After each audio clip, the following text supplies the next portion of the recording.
Hey everyone, it's Saida. I'm going to tell you about this Blitz game that I'm playing. I'm going to record it so you guys can watch it and hopefully learn something from it. I'm an experienced Blitz player, just to introduce myself. I played a lot of Blitz, played a lot of dogfights. I'm pretty good at early game, short games. Short games that are focused on the early game and very quick economic development. So I'm going to start recording some Blitz games and hope you guys enjoy it. So this game is, I'm playing Evil Empire, and I'm playing against Lizard. Now, normally in Blitz games, you're not supposed to know who you're playing against, but there's some bugs that allow you to see. So when you click on Diplomacy, you can see here, okay, that's the Lizard icon, so I know I'm playing against a Lizard player. Another giveaway is if you send a message, it'll tell you the race of the player, and also if they send you a message. So I know who my enemy is. It's a Lizard, and I'm playing Evil Empire. Normally I like to build superstar carriers in Blitz games with EE. Now that EE has plus 15 fighters per turn instead of just plus 5, you can actually, build some fighters for once, and now you can use some early game carriers like the superstar carrier, which normally I wouldn't use because it's kind of a waste of fighters, and your fighters are so scarce anyway. A lot of times I would just build them with mega credits because 5 fighters per turn is too slow. But I'm not going to go with the superstar carrier this time in this game, because I think it's too weak, and I think that he's going to be able to build some LCCs pretty quickly that will be able to take it down. So I'm not going to rush with superstar carrier. Instead, I've decided I want to rush with a Gorby. Rush strategies, incidentally, are usually a good idea in Blitz. Not always, but very often. Aggression is usually rewarded.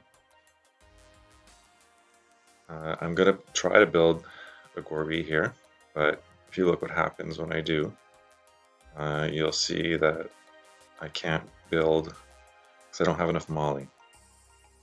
So I'm going to have to wait one turn before I can get enough Molly if I want those nice Quantum Drive 7 engines on my Gorby.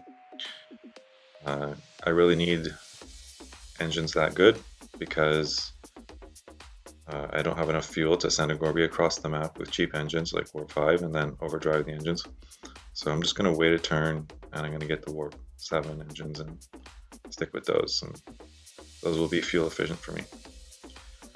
So I've decided I'm going to build a large Deep Space Freighter instead. Go back to my game. This turn I'm going to build a large Deep Space Freighter, and the next turn I'm going to build my Gorby and start my rush. One of the great advantages of using Evil Empire is they have Starbase Fighter Transfer. So as I send my Gorby out to wherever his homeworld is, the Starbase is going to be able to send it another 15 fighters every turn. So that will be very helpful. I'll only have about 50 fighters on that Gorby when it launches, but I'll be able to get at least another 45 on it by the time it attacks the enemy Starbase. That's a huge difference, and that could make the difference between taking the enemy starbase or not. Alright, that's all I gotta say for turn 1. I'm gonna end this turn. Oh, actually, there is one more thing I want to say. A big thing is, where do you send your MDSF on the first turn? It depends a lot on what your map layout looks like. What you know is that you're gonna have at least 2 native planets right within 81 light years of your homeworld. That's usually what you'll get in any game. So I have an LDSF coming next turn, and I have to think what direction I'm going to send it. I think I'm going to send it west, because usually what I'll do is I'll probably make a jump here, then a jump there, and possibly even a jump there. To get the most out of that large cargo space. And basically that LDSF will be looking for natives here.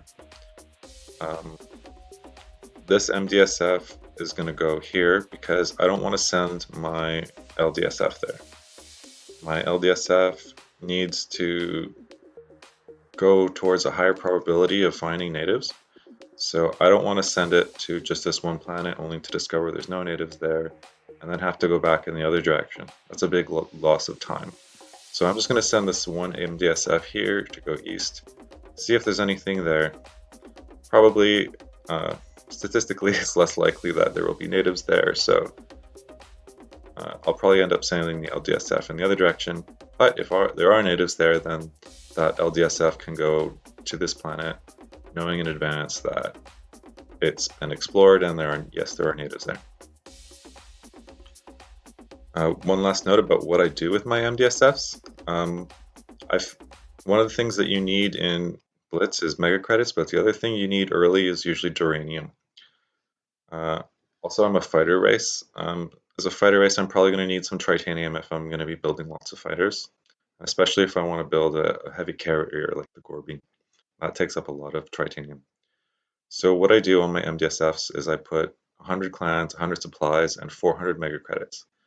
And I'm not going to bother with any factories when I get here. I'm just going to drop all those supplies and mega credits and build 100 mines right away. And that's because getting those early minerals is really important. Blitz players forget all the time that they're going to run out of resources, and then they run out and then they're like, oh crap, what do I do now? So you want to plan ahead, and if you're playing Blitz or playing Dogfight, you're going to usually want Duranium pretty quickly.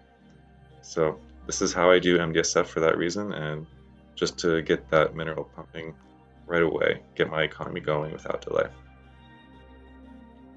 Alright, so that's my turn. I'm going to click end turn, and I'll see you on turn 2. Ciao.